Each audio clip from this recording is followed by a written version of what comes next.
Thank you, sir. Thank you. Thank you. Thank you. Thank you. Thank you. Thank you. Well, thank you, Pastor Chip, for inviting me. Thank you to Spring Creek for holding this celebration. It is a celebration. Now, I am mindful of the fact that 2 years ago you had Chaplain Black here, the very voice of God to those of you who listen to him. And then an extraordinary young man, Jason Church, who I first met at Walter Reed. So again, I realize I've got some pretty big shoes to fill here. There's so many things I could say, and then Pastor Chip told me to keep it short. We just sang our national anthem, the land of the free, the home of the brave, the hope to the world, the hope to the world. We are in the election season, and I realize that things become pretty partisan. The way we move forward, the way we can remain the hope to the world is if as a nation, if as a people, we unify. Let's concentrate on the areas of agreement that unify as a people. Here's one. As Americans, as Wisconsinites, we share the same goal. We all want a safe, a prosperous, and secure America. We're concerned about each other. There is no one political party that has a monopoly on compassion. We all want all of our fellow citizens to succeed, to have the opportunity to build a good life for themselves or their family. I truly believe that.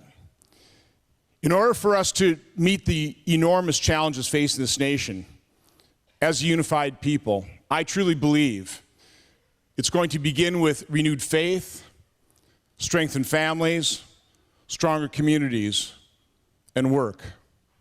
A lot of hard work trying to come together.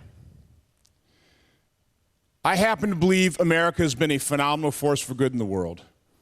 We're not perfect, but I am so proud when there's a devastating tsunami in Indonesia. It's our fleet that sails to provide aid and comfort. Or devastating floods in Pakistan. It's America's foodstuffs. It's our foreign aid. Or when AIDS ravaged the continent of Africa, it's America that steps up to the plate and offers assistance and help. We're a phenomenal force for good. It's our leaderships, it's our values that we project that really can be the hope to the world. And of course, this celebration really is talking about our veterans, people like Jason Church.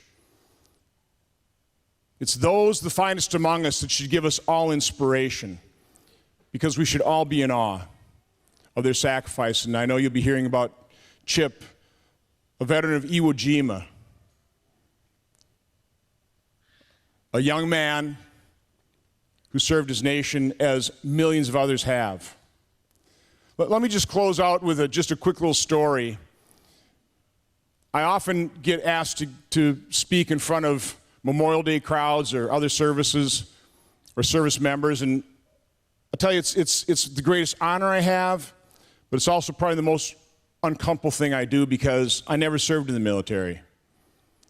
In many respects, I just don't feel worthy speaking to those, the finest among us, that have sacrificed so much. So I always struggle with what I can say. What can I possibly tell those who've given so much for this nation? 1 week before I had to give a speech on Memorial Day, the words came to me in a series of 3 short little stories I'd like to share with you. I was flying back to Washington, D.C. with my wife, and I was hurriedly reading my alma material, just concentrating on my briefing material, and heard a little bit of commotion and could hear 2 young men assisting an elderly woman, putting her suitcase up, offering them their seats. And I finally looked up, and here were 2 young men in khakis, T-shirts, very short cropped hair. I just asked one of them, I said, "What service?" He said, "Army, sir." I smiled, I said, "Of course." Later that day, I got a text from my daughter, Carrie, and she said, "Dad, have you seen Lindsay's, her cousin's, newest posting on Facebook? A picture of her husband, Noah." I hadn't. I'm not that good at Facebook, so I told her to send me the the photo. And the photo was of a young man, a new father, triumphantly holding his young son, his infant son, up in the air. Big smile on his face, as you'd expect.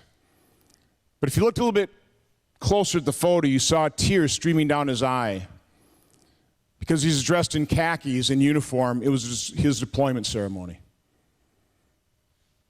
The following morning, I woke up and my wife Jane was watching TV in the family room.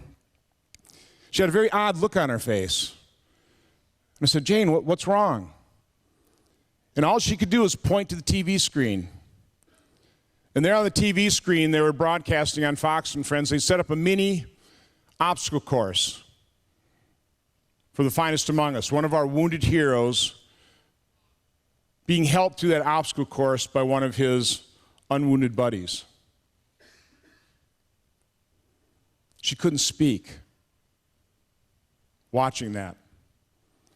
So the point of those three stories is really in honor of the finest among us, because so often we might see veterans in the airport or on the street, and sometimes we go up and say thank you, sometimes we don't want to disturb them.